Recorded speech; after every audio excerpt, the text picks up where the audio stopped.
Earth has a surface area of almost 197 million square miles, and more than two-thirds of it is covered by water. To this day, a great majority of our oceans and seas remain vastly unexplored. We know more about the secrets and enigmas of the lunar surface than we do about the world's waters.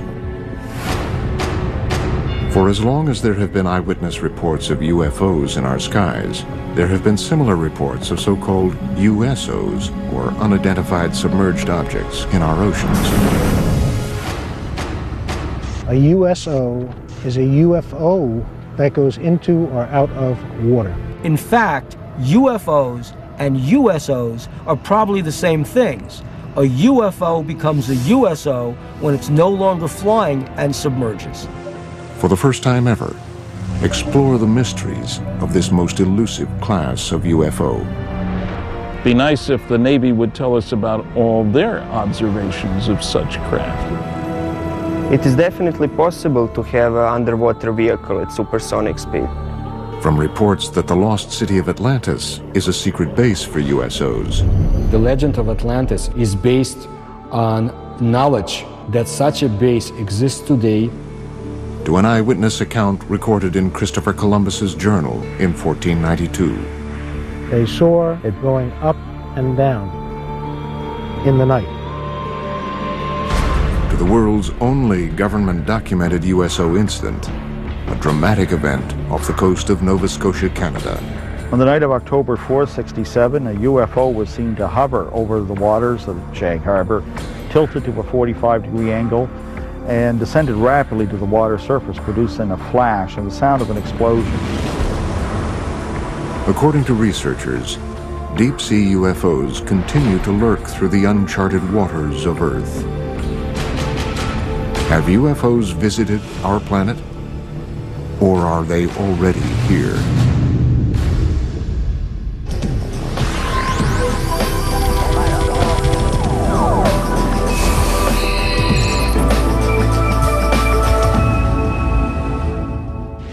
This is the Santa Catalina Channel, a 26-mile-wide stretch of the Pacific Ocean separating the city of Los Angeles from Catalina Island. According to experts, these waters, portions of which might be as deep as Mount Everest is high, may contain some of the world's darkest mysteries. You are seeing an unidentified flying object. It is not a hoax. It is real.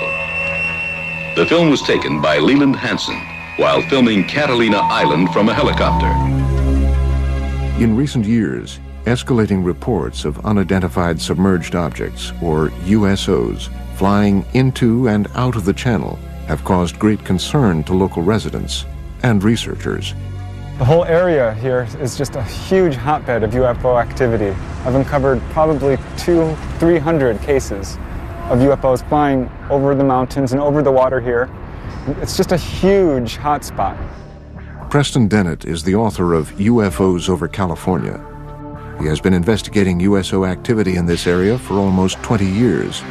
Actually, there was a huge wave of sightings over the Santa Monica mountain range on June 14, 1992. The witnesses counted a total of about 200 objects. What's interesting about this case is these objects came from below. Normally when someone sees a UFO, it comes out of the sky like a star. They see a star-like object and it comes swooping down. These came from below to above. June 14th, 1992, 10:24 p.m. For almost 2 minutes, the waters of the Pacific Ocean explode with light as hundreds of bright, disc-like craft are witnessed flying out of the water together. Similar to other reports of USOs exiting the water, these craft emerge from the Pacific in almost complete silence. They reportedly hover for a moment before bursting into space. Reports of this incident were phoned into local police departments as far away as Malibu. The following is an actual call that was placed on that day. Officer, Sheriff Station. Did anyone report anything strange tonight? Can you be a little more specific? Strange. Lights. Lights? Yes. What exactly happened to you? I'm ashamed to tell you because I think you're going to think I'm crazy. We saw what we thought was a bright light up in the sky. Okay. We could hear, it wasn't a helicopter. I'm telling you, I have never been more frightened in my life. According to Dennett, the incident was also reported to the U.S. Coast Guard sector in Long Beach, which ultimately declined the search request. This 1992 event was the second in Los Angeles in 3 years. On the dark, foggy morning of February 7th, 1989, scuba divers, boat sonar systems, and people on the shore witness a long, dark, unidentified craft dive out of the Pacific. For about 90 seconds, the USO rests just above the surface before emitting about a dozen smaller, fast-moving objects. 60 seconds later, the craft dives back underwater. Its last reported sonar heading was south toward the Santa Catalina Channel before it disappeared. And it involved dozens of objects which were seen off the coast of Marina del Rey. On occasion, some of these craft would emit smaller craft, about 20 feet in diameter. And these were seen moving underneath the surface of the ocean, and they were coming in and out of the water. As the 1947 incident at Roswell sparked worldwide curiosity about flying saucers, these events near Los Angeles have sparked a current wave of research into the capabilities and threats of so-called USOs. The oceans of the world, covering 70% of the planet, they hide a lot of history and a lot of mystery. There's a very good reason for a whole society of creatures, sentient creatures, advanced creatures living underwater because nobody goes there. It's fascinating to think of the underwater UFOs because they know a lot about this planet that you and I don't know. Unique to the USO phenomenon is the reported ability of these craft to multiply and break apart. One such astounding case has become known as the Golfo Nuevo event. On February 8, 1960, the Argentinian Navy is on alert as they track two unidentified submarine-like objects in its waters, thought to be American subs.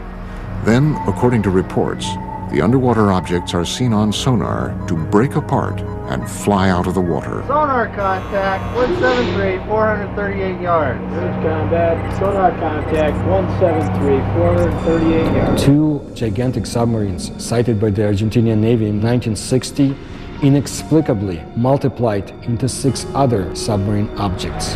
The Argentinians were never able to catch them or destroy them because the objects simply disappeared. The case even caught the attention of the Soviet Union's most senior officials. Nikita Khrushchev, who was the leader of the Soviet Union at the time, was so much intrigued by the whole story that he sent his diplomatic attaché in Buenos Aires to find out what's been going on. While some researchers contend that these reported cases might be nothing more than military submarines firing torpedoes, others argue that submarines were not capable of firing 6 or more objects in 1960. Late USO researcher Ivan T. Sanderson's 1970 book, Invisible Residents, was the first to analyze the USO phenomenon. He reports on another remarkable example of USO behavior. In March 1963, a U.S. Navy submarine exercise is progressing as planned 100 miles off Puerto Rico. Suddenly, one Navy sub abruptly breaks from its assigned route after picking up an unidentified object traveling at speeds in excess of 150 knots. The submarines are astonished by the depth at which the unidentified craft is moving, 20,000 feet underwater. It gave the acoustic signature of a single propeller type of motion through the water, and it was tracked at depths down to 20,000 feet, whereas a typical crush depth for a submarine would be 7,000 feet. So this thing, whatever it was exceeding the technical capabilities of submarines at that time and even today. The vessel is tracked for almost 4 days by the entire carrier group. The object would reportedly propel away at impossible speeds and then stop and rest, allowing for continued tracking by the Navy.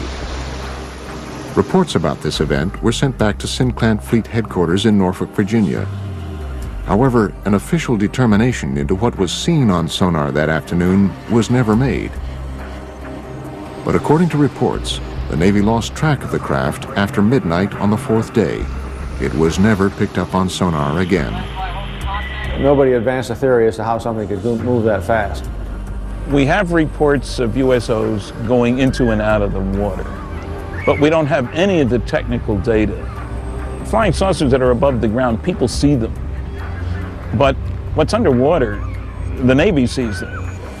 And the Navy isn't talking about what it's finding.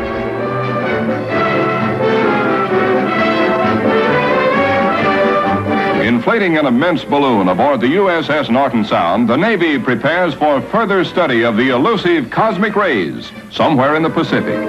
That's the news. A secondary consideration clears up the mystery of the so-called flying saucers. For it is these monsters, which rise 19 miles and attain diameters of 100 feet, that have been mistaken for the apparitions called flying saucers. At great altitudes, they tell us, these elongated enormities flatten out like plates. Mystery ended. But reports from around the world continue. Another extraordinary case is reported in the international press beginning on November 11th, 1972. A fast-moving submarine-like object is picked up on sonar in the Sonja Fjord off the west coast of Norway by the Norwegian Navy, which hunts it for 2 weeks. A fleet of surface ships and specially equipped sub-hunter helicopters are assembled to find the object. On November 20th, 1972, the USO is seen visually for the first time. It was described as being a massive, silent, cigar-shaped object. A Navy ship promptly fires its guns and torpedoes at the craft. Some ship actually saw it on the surface and fired at it, but it dived, and then they started dropping depth charges. Although all the articles treat this as a submarine, the fact of the matter is nobody was able to identify it as a submarine. After tracking the object for almost 2 weeks, the Navy devises and executes a plan to blockade the fjord and trap the USO. They tried to seal off this fjord so nothing could get in or out. Nevertheless, after 14 or 15 days, this thing disappeared. So that may mean that this object, whatever it was tracked by the Navy, was not a submarine at all, but an unidentified submerged object. Coming up, did Christopher Columbus and his crew witness USOs flying into and out of the Atlantic on October 11th, 1492? One of the earlier cases comes all the way back from the day before Columbus Day in 1492, before there was a Columbus Day. And it happened on the Santa Maria. October 11th, 1492, 10 p.m. A calm, clear night. Christopher Columbus and his crew move slowly across one of the deepest ravines of the Atlantic and through the Bermuda Triangle. Below them is almost 4 miles of water. Suddenly, unearthly lights are seen flashing across the bottom of the ocean. One of the earlier cases comes all the way back from the day before Columbus Day in 1492, before there was a Columbus Day. And it happened on the Santa Maria. This person's name was Gutierrez. And Gutierrez was on the Santa Maria with Christopher Columbus and noticed an object rising out of the water, a disc-shaped object. A great flash of light with a level of brilliance unlike anything known at the time suddenly erupts from the sea to the sky, startling Columbus and his crew of 120 aboard the 3-ship Spanish fleet. In less than 5 hours, they would discover the New World. Christopher Columbus maintained a log in the ship. It describes what could be interpreted as a UFO event. They saw, in the description given in the logbook, the flickering of a wax candle going up and down in the night. It couldn't have been a campfire on ground because it was beyond the horizon. This possible USO incident is more than just legend and lore. For the first time ever, original text from Columbus's log has been made available to the History Channel by archivists at Fordham University, custodian of a rare handwritten copy of the journal. The October 11th, 1492 sighting was not an isolated occurrence. Over the 2-month journey, Columbus's log exhibits a consistent pattern of cryptically reported peculiar incidents. including unexplained sightings and unusual events in outer space. The following is from an entry on September 10th, 1492, the halfway point of the voyage. The crew of the Nina stated they had seen a garaho and a water wagtail, but these birds never go farther than 25 leagues from the land. From an entry September 11th, 1492. Saw a large fragment of the mast of a vessel, apparently of 120 tons, but could not pick it up. Entries on both September 17th and September 20th indicate that stars or other unidentified lights in the sky are seen to move. The cause was that the star moved from its place, but the needles remained stationary. And from the infamous entry of October 11th. The Admiral, at 10 o'clock that evening, standing on the quarterdeck, saw a light. Calling to Pero Gutierrez, he told him he saw a light and bid him look that way, which he did and saw it. The Admiral again perceived it once or twice, appearing like the light of a wax candle, moving up and down. Is it possible that these strange events, recorded during the most fabled nautical journey in history, were the result of otherworldly vessels tracking Columbus's fleet? Some suggest, however, that any interpretations or rationalizations that might be gleaned from Columbus's log are not the whole truth.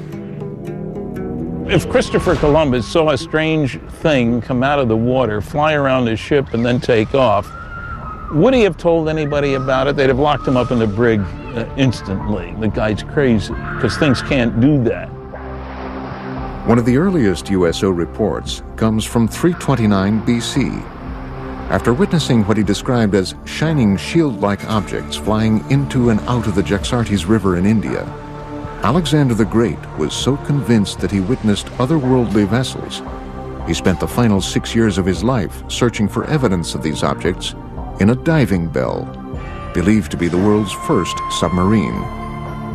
Some conclude, however, that Alexander's underwater adventures had a greater goal, finding and conquering the one kingdom that had eluded him, Atlantis. Well, Atlantis first enters literary history in the philosophical dialogues of Plato. These are the Timaeus and the Critias. The gods, bothered by the attitude of the Atlanteans, decided to destroy Atlantis. In one day and one night, they destroyed it with a cataclysm, and it sank. To this day, researchers continue to speculate about Atlantis as a hub of USO activity. The legend of Atlantis definitely is based on knowledge, probably lost by today, of some secret underwater civilization. Atlantis's supposed location in the Mediterranean would have provided USOs a convenient position from which to monitor human civilizations and their shipping routes to and from Asia Minor, Rome, and Athens. The Mediterranean was the cradle of ancient civilization. The Phoenician traders traveled back and forth between the Middle East and Greece across the Mediterranean. If there were a culture of either aliens or original inhabitants of planet Earth who wanted to seed the planet, to seed humanity with myth, the Mediterranean is a natural base for them to set up an underwater facility. Well, I don't know if Plato was talking about unidentified submerged objects when he came up with Atlantis, but I suppose there are people who, number one, assume that Atlantis is real, number two, that it's somewhere in the Atlantic, number three, that's buried under thousands of feet of water. The ancient Athenians, however, were not the first to record stories of unidentified objects in the oceans. Experts believe the ancient Egyptians may have even recorded sightings in their hieroglyphic drawings. In ancient Egypt, in the temple at the city of Abydos, somebody made an inscription, a depiction of a submarine. There was another depiction of an object that looks like a helicopter. Who made it? How did the ancient Egyptians know about it? We have no idea. One of the earliest European cases is a series of reported English sightings in the 11th century. One of the oldest cases I have on the site goes back to the year 1067. It has to do with this people in the countryside seeing something flaming in the sky that came down to earth, lit up the countryside, and then went up again, and then into the sea. Carl Feint has been researching USO phenomenon for almost a decade. His internet site, waterufo.net, has an archive of over 900 current and historic USO reports.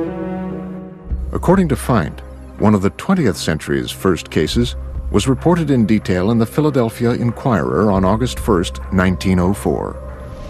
A British cargo ship, the Mohican, en route to Philadelphia was, according to the paper, enshrouded in a strange metallic vapor which glowed like phosphorus.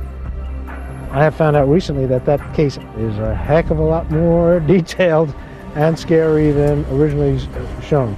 The captain and the crew confirmed that an object came across the ocean, a cloud, approached the ship, and it was glowing. Not a meteor, going straight down, just coming across the sea. As it came towards the ship, the captain was trying to distract the crew to get them to do something different, and get over the fear. They couldn't move anything while the cloud was around the ship. The Inquirer further reports that during the event, the ship's compass revolved with the speed of an electric motor, and the sailors were unable to raise pieces of steel from the magnetized decks. The story goes on to quote the Mohican's Captain Urquhart, who confirms that the account is vouched for by every man of the crew. But perhaps the most astounding USO-related event, according to experts, is a Canadian case from 1967. The Shag Harbor case is the most important USO case in documentation. The UFO moved underwater to a different point.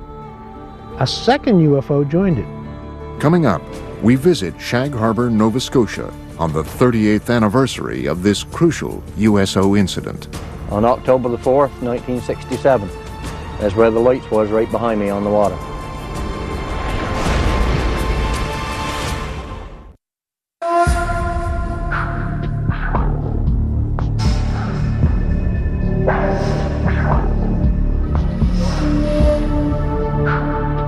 Years ago today, October 4th, 1967, approximately 20 after 11 in the evening, something happened in Shag Harbor that became quite memorable in later years.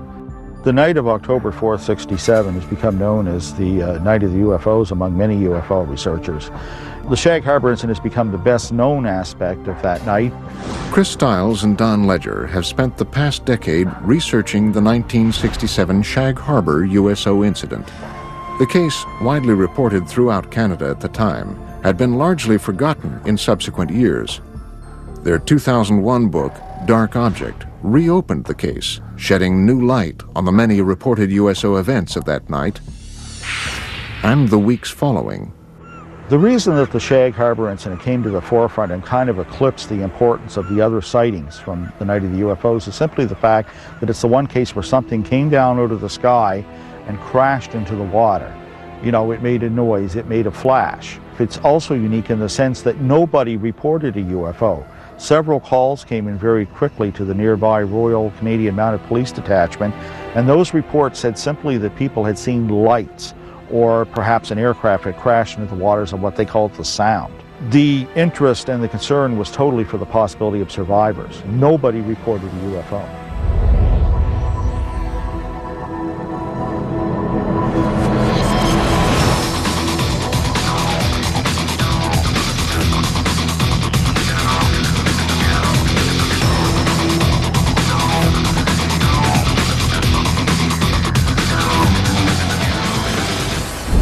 I'm not surprised now that I had seen something in the sky that night, because all over Nova Scotia, the night of the Shag Harbor incidents, there were many UFO reports. Just up around the bend, we'll be coming into Shag Harbor, and the site crowd gathered and watched whatever it was that happened here 38 years ago today. Each year, Ledger and Stiles make an anniversary trip to Shag Harbor to meet with Norm Smith, one of only 3 surviving witnesses. See the island out there? That's where it all took place, right off there. That's where we've seen the light in the water. Hey, sir. How you been? Good. Wow. How are you? Same old, isn't it? The three of us stood on the lawn watching the lights. Eventually it started going, it looked like it was moving to us, and then on a downward slope towards the ground. We thought it was a plane crash, so we jumped in the vehicle in my old man's car and my uncle's, and we went up to this spot right here by the Irish moss plant. And when we got here, there was probably 10, 12 other people. We watched the lights on the water for a period of 2 or 3 minutes, and then the lights disappeared. What happens next is indisputable. Before midnight on Wednesday, October 4th, the Royal Canadian Mounted Police officers who witnessed the event from the shoreline searched the water on boats until 3 a.m. with the help of several local fishermen, including Norm Smith. At noon on Friday, October 6th, Canadian Navy divers from Halifax arrive and search the area through the weekend. Eventually, 7 divers were dispatched from the Fleet Diving Unit in Halifax and taken down to Shag Harbour. The search effort continued through all the daylight hours of Saturday and Sunday, and by Monday morning that search was officially terminated in Ottawa. And they just simply state unidentified flying object and circle it and underline it. According to government reports, the object travels from the south to the north along the Nova Scotia shoreline. At one point, it stops and hovers. Then at approximately 11:20 p.m., it enters the water at a 45-degree angle, 300 yards offshore. Directly behind me where we seen the lights, right at Bomb Portage Island, directly behind me. When the Royal Canadian Mounted Police officers that had responded to the call arrived at the shoreline of Old Highway number 3, the UFO was still moving upon the surface of the water. The object also appeared to be leaving a trail of dense yellow foam. In the weeks following October 4th, the story becomes even more mysterious. The case is front-page news across Canada, and as Ledger and Stiles report in their book, in the days just prior to the Canadian military's official classification of this incident as a UFO event, a second craft enters the waters of Nova Scotia to rendezvous with the first craft. Then this thing resumed its headway back down this way at about 4,400 miles an hour and came down through northern New Brunswick, right down over the Bay of Fundy, across the southwestern tip of Nova Scotia, across this way, and went down in the water here. Authorities already knew the object was no longer there, that it had moved under the water and had come to rest on the seabed. It sat there for almost a week, right to the hour. And after that time, it began moving under the water to the Gulf of Maine with the aid of a second craft that was helping repair it. And the two of them broke the surface of the water and flew away out over the Gulf of Maine. Interestingly enough, there is a second report of a sighting 1 week in Shag Harbour of 2 sets of lights, one orange, one yellow, leaving the water and flying away.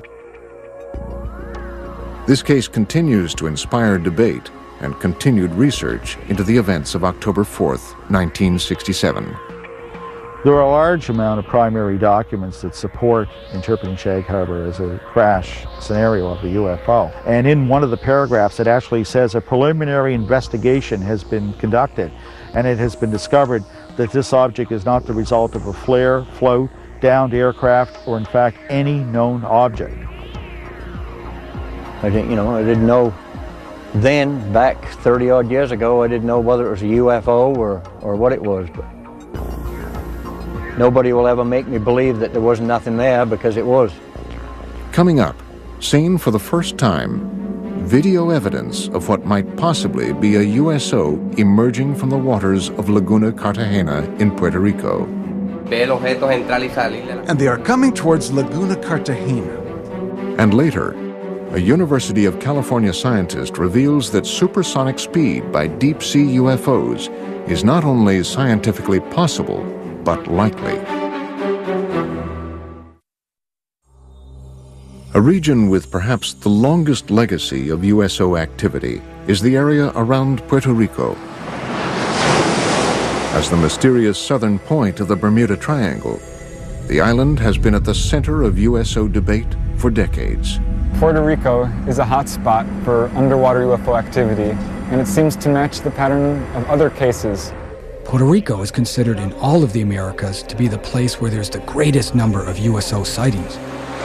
Members of the Puerto Rican-based ufology group Project Argus agreed to lead a tour of some of the island's more notable USO-related areas.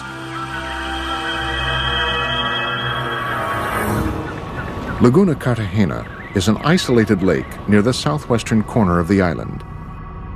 It has become linked to much of Puerto Rico's reported USO activity. I have been conducting investigations for years in Laguna Cartagena, where there's also a lot of secrecy about USOs. Laguna Cartagena since 1930 has been a place where hundreds of cases were reported of flying objects coming and going from the area. October 8, 2002, approximately 9 p.m., Puerto Rican police officer and Project Argus member Carlos Torres witnesses a red glowing USO fly out of the waters of Laguna Cartagena at an incredible speed. Then it stops and hovers just above the water. I was a witness of an object suspended over Laguna Cartagena. The military got involved because they were also witnesses. The object flew away and then back from Monte Indio. And it stopped and hovered over Laguna Cartagena. After hovering for several minutes over the area, the object was seen to crash back into the lake. Another Argus member, Giuseppe Quiñones, believes he captured the same object on videotape in 2004. I took a video on November 20th, 2004, in the immediate area of Laguna Cartagena. Seen for the first time, possible video evidence of a USO near this enigmatic lake. The brightly lit craft-like object was seen emerging from the water. Here, it hovers for almost 1 minute before flying away. In the mid-1990s, several attempts to disprove the USO activities were made, despite hundreds of witnesses that said they saw lights going in and coming out of the water. They have been seen all over Puerto Rico. Specifically, the most mentioned places are Laguna Cartagena and Route 303. The region of Lajas, through which Route 303 runs, has been another source of significant USO and UFO reports, including a possible 1997 crash on Monte Indio that left behind a scorched earth impact zone and many unanswered questions. In May 5, 1997, a UFO crashed there, burned many lands on the top of the mountains, and there was federals that night, and they obtained something that we don't know, a UFO. After this 1997 incident, local government officials began to take USO and UFO reports more seriously. As a direct result, the mayor of Lajas, Puerto Rico, recently designated the roadway through the heart of Puerto Rico's UFO country as UFO Route 303. But for now, other USO-related events around the island are far more pressing for experts. In the hills around Lajas, a mysterious government aerostat, a tethered balloon-borne radar, is frequently launched up to 3 miles in the air, ostensibly to monitor air traffic and weather. However, USO researchers believe the balloon's real function is actually covert, to observe and record UFO and USO activity. There is a government document in the legislature where a secret investigation was conducted. Not public, but secret, about the USO events in the waters. But the document states that they do not pose any danger to humanity. The volume of USO reports from around this small island have prompted many to speculate that the deep waters directly below the southern tip of the Bermuda Triangle, just offshore, conceal more than USOs. Experts and researchers from around the world believe they possibly obscure a major USO base as well. It is suspected that there's a base between La Paguera in an area near Cabo Rojo. It is also supposedly very deep and cavernous, and it goes as far as Laguna Cartagena. The motive for them coming in and out of the water is so that they are able to enter in one area and come out in a different area in the underwater bases. Could all of these events simply be tied to local mysticism, or perhaps the cultural sway of the Bermuda Triangle? In Puerto Rican culture, the majority of the people here, even though they talk about the Chupacabra and the Bermuda Triangle, they do not believe in any of this. Or is there possibly something more? It's a reality. The USOs in Puerto Rico are real. There are hundreds of testimonies and witnesses. It's all real. I think that the UFO phenomenon is real. Here in Puerto Rico, there have been hundreds of cases. That is a reality. Coming up, possible photographic evidence of a USO exiting the waters of Gulf Breeze, Florida.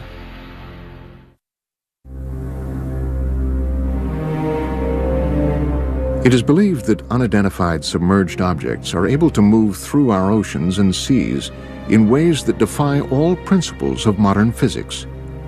Experts are confounded by the ability of these vessels to reportedly travel at extreme depths, pass through ice with impunity, and traverse water at supersonic speed. These kinds of craft ostensibly can travel underneath the water because they are impervious to water, just like they're impervious to gamma rays, cosmic rays, impervious to anything that gets in the way of their traveling in space. According to all information, we are dealing with a very advanced technology. They circle ships and next thing you know, dive into the water. It's not a barrier to them. They just go from one medium to another.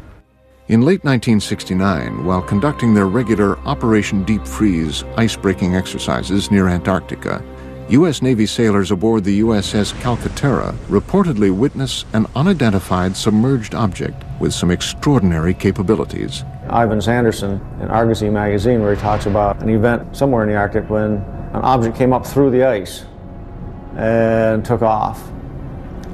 Really sort of burrowed its way through. A large submarine-shaped object at least 100 feet long is seen bursting out of the frozen ocean through several yards of solid ice at an incredible speed. But this case, however, is only one of many similar incidents reported by navies around the world. I know of one case that occurred near Leningrad. In the winter of 1976. A USO broke down through the ice, maneuvered underwater, and then again broke back out through the ice.